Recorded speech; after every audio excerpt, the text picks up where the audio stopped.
ఆవేశానికి గురైనటువంటి హిందూ సమాజం మదర్సా దగ్గరికి పోయి అక్కడ ఏం జరుగుతుంది అనేటువంటిది ఎంక్వైరీ చేద్దామన్నప్పుడు ఘర్షణ జరిగిందని 4 ఎఫ్ఐఆర్లు నమోదు చేసి 24 మంది హిందూ బంధువులని సంగారెడ్డి పోలీసులు అరెస్ట్ చేసి జైల్లో ఉంచడం జరిగింది గత వారం రోజుల నుంచి.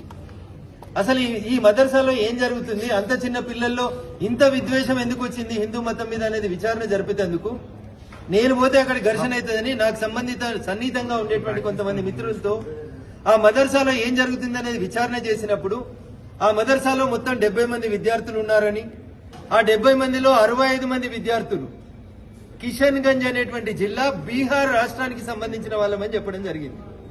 అప్పుడు మాకు అనుమానం వచ్చింది. కిషన్ గంజ్ బంగ్లాదేశ్ కి బార్డర్ గా ఉన్నటువంటి జిల్లా.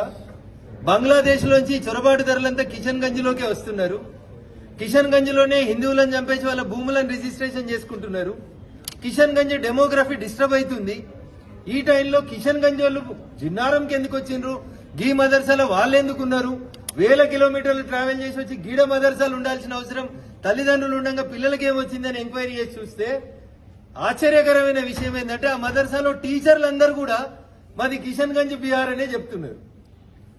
సో నేను పోలీసుని కాదు కాబట్టి నేను పోయి నీ ఐడెంటిటీ కార్డు ఏంది, నీ ఆధార్ ఏంది అని అడగలేను కాబట్టి రాష్ట్ర డీజీపీ గారిని వారం రోజుల క్రితం కలిసి నా దృష్టికి వచ్చిన ఈ విషయాలన్నీ వారికి చెప్పి అసలు మదర్సాల్లో ఏం జరుగుతుంది, ఎవరన్నా తెలంగాణలో ఉన్న గరీబ్ పిల్లలు చదువుకోవడానికి బడికి పోవడానికి అవకాశం లేకపోతే మదర్సాలో పెట్టి చదువు చెప్తున్నామో అని అనుకునేటోళ్ళం. అట్లా కాకుండా ఏ దేశం వల్ల తెలియకుండా బంగ్లాదేశ్ వల్ల, పాకిస్తాన్ వల్ల, నేపాల్ వల్ల తెలియకుండా పిల్లల నుంచి గీడ చదువుతూ ఇక్కడ ఉన్నటువంటి ప్రశాంతమైన వాతావరణాన్ని డిస్టర్బ్ చేస్తున్నారు సార్. దీని మీద రాష్ట్ర వ్యాప్తంగా ఒక విచారణ జరపండి అని వారం రోజుల క్రితం డీజీపీ గారిని కలిసి వినతి చేయడం జరిగింది. వారం రోజుల తర్వాత ఏం ప్రోగ్రెస్ కనబడలేదు కాబట్టి విద్యాశాఖ మంత్రి గారిని కలుద్దాం అనుకున్నాం, హోంమంత్రి గారిని కలుద్దాం అనుకున్నాం. కానీ ఈ 2 శాఖలు కూడా గౌరవ ముఖ్యమంత్రి గారి దగ్గరనే ఉన్నాయి కాబట్టి వారిని కలవడానికి అవకాశం ఉండదు కాబట్టి నేచురల్ గా మీ ద్వారా ఒక బహిరంగ లేఖను ముఖ్యమంత్రి గారికి రాసి రాష్ట్రంలో అసలు మదర్సాలు ఎన్ని ఉన్నాయి, ఆ మదర్సాలలో ఉన్న పిల్లలు ఏ రాష్ట్రం ఏ దేశం ఒక తరవ విచారణ జరిపించి వేరే దేశస్తులైతే ఈ మధ్యలో హోంమంత్రిత్వ శాఖ నుంచి ముఖ్యమంత్రులు అందరికీ కూడా స్ట్రిక్ట్ ఇన్స్ట్రక్షన్స్ వచ్చినాయి వాళ్ళని ఆయా దేశాలకు పంపమని. మేము అదే అడుగుతా ఉన్నాం. మదర్సాలకు అనుమతులు ఎవరు ఇస్తుండ్రు, మదర్సాలలో అసలు ఏం జరుగుతుంది, చదివితే ఏం సర్టిఫికెట్ ఇస్తున్నారు, చదివిన తర్వాత ఆ పిల్లోడు పోయి ఎక్కడ పని చేస్తున్నాడు, ఏమైనా మానిటర్ ఉండాలి కదన్నా. ఇదేం సత్రం కాదు కదా, ఎవరు పడితే వాళ్ళు తెలంగాణకు వచ్చి ఏది పడితే చేసిపోతామంటే కుదరదు కదా. అందుకని ఈ విషయాన్ని ఈ రోజు మీ ద్వారా రాష్ట్ర ముఖ్యమంత్రి గారి దృష్టికి తీసుకురావడం జరిగింది. Thank you. తమిళనాడులో ఒక మసీదులో బీజేపీని మోడీని ఓడగొట్టాలి, అదేవిధంగా ఆర్ఎస్ఎస్ నాశనం చేయాలని చెప్పేసి ప్రార్థనలు చేశారు. మీరు దీనిపైన ఏమంటారు? వీడియో బయట ట్రెండ్ అవుతుంది. ఇప్పుడు సెక్యులరిజం కోసం మాట్లాడేటువంటి పెద్దలు, ఈ దేశం అందరి మతస్థులు అని మాట్లాడేటువంటి ఇతర మతస్థులు దయించి ఇట్లాంటి సంఘటనలు జరిగినప్పుడు మాట్లాడాలి. మొన్న పహల్గాంలో మతం అడిగి అంగిలాగి ఇప్పించి బట్టలు ఇప్పించి మరి నీ మతాన్ని ఐడెంటిఫై చేసి కాల్చిన తర్వాత కూడా ఇంకా దానికి కూడా వత్తాసు పలికేటువంటి కొంతమంది మూర్ఖులు కనబడుతున్న ఈ సమాజంలో ఇట్లాంటి సంఘటనలు ఏమనాలన్నా మనం గట్టిగా మాట్లాడలేమనుకో అట్లా మాట్లాడతాడు ఎంపీ అయి ఉండే అంటారు. మూర్ఖులు అనే పదమే వస్తుంది. వాళ్ళు ఏం చెప్తారు, మసీదులో మేము ప్రార్థనలు చేస్తాం, అందరూ బాగుండాలని కోరుకుంటాడు అల్లా అని చెప్తాడు. మరి బీజేపీ నాశనం కావాలి, మోడీ గారు నాశనం కావాలని ఒక మసీదులో ప్రార్థన జరిగితే ఆ మసీదు ఉండాలా ఉండకూడదా అనేది ఆ మసీద్ కమిటీ ఆలోచించుకోవాలి. ఇప్పుడు నేను మాట్లాడినా అనుకో బీజేపీ ఎంపీ మసీదులు గులగొడతాడా అంటారు.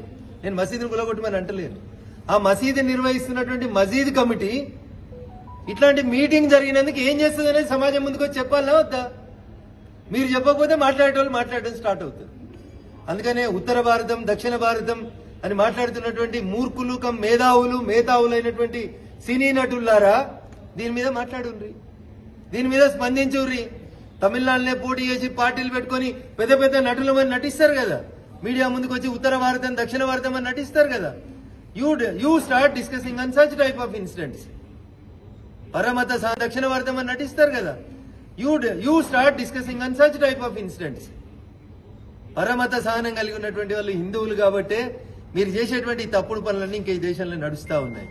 But now it is the era of the Modi. ఈ తప్పుల్ని ఎట్ల పరిస్థితులలో క్షమించేది లేదు. ఈ గడ్డ మీద పుట్టినోడు ఈ గడ్డ కోసమే బతకాలనేది మా నినాదం. అట్లే ఉండాలంటే ఉండురి, ఇష్టం లేకపోతే వెళ్ళిపోతుంది. సిద్దిరామయ్య గారి వ్యాఖ్యల్ని బీజేపీ తప్పుగా చిత్రీకరించే ప్రయత్నం చేస్తూ ఉంది. అక్కడ ఎటువంటి పాకిస్తాన్ గురించి మద్దతుగా మాట్లాడలేదు, కానీ బీజేపీ కావాలనే ఇలా టోల్ వర్షన్ తీసుకొస్తుందని చెప్పి నా దయించి ఒక విజ్ఞప్తి. నేను వ్యక్తుల గురించి మాట్లాడడానికి ఇక్కడ రాలేదు. సిస్టంలో జరుగుతున్నటువంటి లొసుగులు. కాంగ్రెస్ మొదటి నుంచి కూడా ఈ దేశాన్ని మతం పేరిట విభజించిన కాడి నుంచి మొదలుకుంటే, నేను లాస్ట్ టైం కూడా చెప్పినా మళ్ళీ కూడా చెప్తున్నా, ఆ రోజు దేశం మతం పేరు మీద విభజన జరుగుతున్న రోజు జిన్నా మాట్లాడిన మాటలనే గుర్తు చేసిన మీకు నేను. ఏం చెప్పిండు జిన్నా? ఒక మతానికి సంబంధించిన వాళ్ళు ఒక దేశంలో ఉంటే అది బాగుంటుంది దేశం, ఇద్దరు ఇక్కడ ఉండడం అనేది తప్పు అవుతుందని నేను చెప్పలే. ఈ దేశ విభజన జరుగుతున్న రోజు జిన్నా చెప్పినాడు. కాదు ఉండుండ్రి అని ఆ రోజు ఉంచుకున్నారు. ఒక మతానికి ఒక దేశం వచ్చిన రోజు ఆ రోజే పంపించుంటే ఈ పరిస్థితి ఉండేది కాదు. ఇవాళ అక్కడ వాళ్ళు ప్రశాంతంగా ఉండేటోళ్ళు, ఇక్కడ మనము ప్రశాంతంగా ఉండేటోళ్ళం. జిన్నా చెప్పినటువంటి మాటలు కూడా మనోళ్ళు ఆ రోజు వినలేదు. ఉండని అంటే ఇక్కడ ఈ రోజు ఈ దేశంలో ఇట్లాంటి పరిస్థితులు వస్తున్నాయి. Congress is always with terrorist, Congress is always with Kasab, Congress is always with రానా. మన కెనడాకెలో అమెరికాకెలో ఒక ఆయన తెస్తే ఆయనకు కూడా వకీళ్ళని పెట్టాలని మాట్లాడుతున్నారు కర్ణాటకలో కొంతమంది మంత్రులు. ఇది కాంగ్రెస్ తీవ్రవాదం పరాకాష్ఠకు ఏరింది అని చెప్పడానికి ఇది ఒక దర్పణం తప్ప ఇంకొకటి కాదు. ఇట్లాంటి వ్యాఖ్యలు చేస్తున్న వాళ్ళు ఎవరైనా ఏ హోదాలో ఉన్న వాళ్ళైనా దయచేసి భారత ప్రభుత్వం వాళ్ళ మీద చర్యలు తీసుకోవాలనే మేము మా మంత్రిత్వ శాఖకు అందరు కూడా సవినయంగా ఫైనల్ గా పాక్ కి ఎలాంటి బుద్ధి చెప్పబోతా ఉంది భారత్? సో అది నేను అంత పెద్ద స్థాయిలో సమాధానం చెప్పే స్థితిలో లేను. భారత సైన్యానికి పూర్తి అంటే యావత్ స్వేచ్ఛ. భారతదేశం కూడా వెయిట్ చేస్తా ఉంది, అందరు కూడా ఏ ఆన్సర్ వస్తుంది అనేది కూడా చూస్తా ఉన్నారు. సో యాక్షన్ చేసేది ఆచరించాల్సింది ఈ భారత ప్రభుత్వం, నరేంద్ర మోడీ గారి నాయకత్వం. వారే స్వయంగా అన్ని రంగాలకు సంబంధించినటువంటి ఆర్మ్డ్ ఫోర్సెస్ కి ఫుల్ ఫ్రీ హ్యాండ్ ఇచ్చినాడు. ఏం చేయాలి ఎట్లా చేయాలనే విషయం లోపల వాళ్ళకే తగు నిర్ణయం తీసుకోమనేటువంటి ఒక సూచన భారత కేబినెట్ నుంచి ప్రతిపక్షాల నుంచి కూడా వచ్చినట్టు కనబడింది. కాబట్టి కొద్దిగా సంయమనం పాటిద్దాం. తప్పకుండా మనందరి ఆకాంక్షల్ని భారత సైన్యం నెరవేరుస్తుందని ఆశిద్దాం. Thank you. రాష్ట్ర గవర్నమెంట్ దక్షిణ భారతం అని నటిస్తారు కదా. You start discussing on such type of incidents. పరమత సహనం కలిగి ఉన్నటువంటి వాళ్ళు హిందువులు కాబట్టే మీరు చేసేటువంటి తప్పుడు పనులన్నీ ఇంకా ఈ దేశంలో నడుస్తా ఉన్నాయి. But now it is the era of the Modi. ఈ తప్పుల్ని ఎట్ల పరిస్థితులలో క్షమించేది లేదు. ఈ గడ్డ మీద పుట్టినోడు ఈ గడ్డ కోసమే బతకాలనేది మా నినాదం. అట్లే ఉండాలంటే ఉండురి, ఇష్టం లేకపోతే వెళ్ళిపోదు. సిద్దిరామయ్య గారి వ్యాఖ్యల్ని బీజేపీ తప్పుగా చిత్రీకరించే ప్రయత్నం చేస్తా ఉంది. అక్కడ ఎటువంటి పాకిస్తాన్ గురించి మద్దతుగా మాట్లాడలేదు, కానీ బీజేపీ కావాలనే ఇలా ట్రోల్ వర్షన్ తీసుకొస్తుందని చెప్పి నా దయించి ఒక విజ్ఞప్తి. నేను వ్యక్తుల గురించి మాట్లాడడానికి ఇక్కడ రాలేదు. సిస్టంలో జరుగుతున్నటువంటి లొసుగులు. కాంగ్రెస్ మొదటి నుంచి కూడా ఈ దేశాన్ని మతం పేరిట విభజించిన కాడి నుంచి మొదలుకుంటే, నేను లాస్ట్ టైం కూడా చెప్పినా మళ్ళీ కూడా చెప్తున్నా, ఆ రోజు దేశం మతం పేరు మీద విభజన జరుగుతున్న రోజు జిన్నా మాట్లాడిన మాటలనే గుర్తు చేసిన మీకు నేను. ఏం చెప్పిండు జిన్నా? ఒక మతానికి సంబంధించిన వాళ్ళు ఒక దేశంలో ఉంటే అది బాగుంటుంది దేశం, ఇద్దరు ఇక్కడ ఉండడం అనేది తప్పు అవుతుందని నేను చెప్పలే. ఈ దేశ విభజన జరుగుతున్న రోజు జిన్నా చెప్పినాడు. కాదు ఉండుండ్రి అని ఆ రోజు ఉంచుకున్నారు. ఒక మతానికి ఒక దేశం వచ్చిన రోజు ఆ రోజే పంపించుంటే ఈ పరిస్థితి ఉండేది కాదు. ఇవాళ అక్కడ వాళ్ళు ప్రశాంతంగా ఉండేటోళ్ళు, ఇక్కడ మనము ప్రశాంతంగా ఉండేటోళ్ళం. జిన్నా చెప్పినటువంటి మాటలు కూడా మనోళ్ళు ఆ రోజు వినలేదు.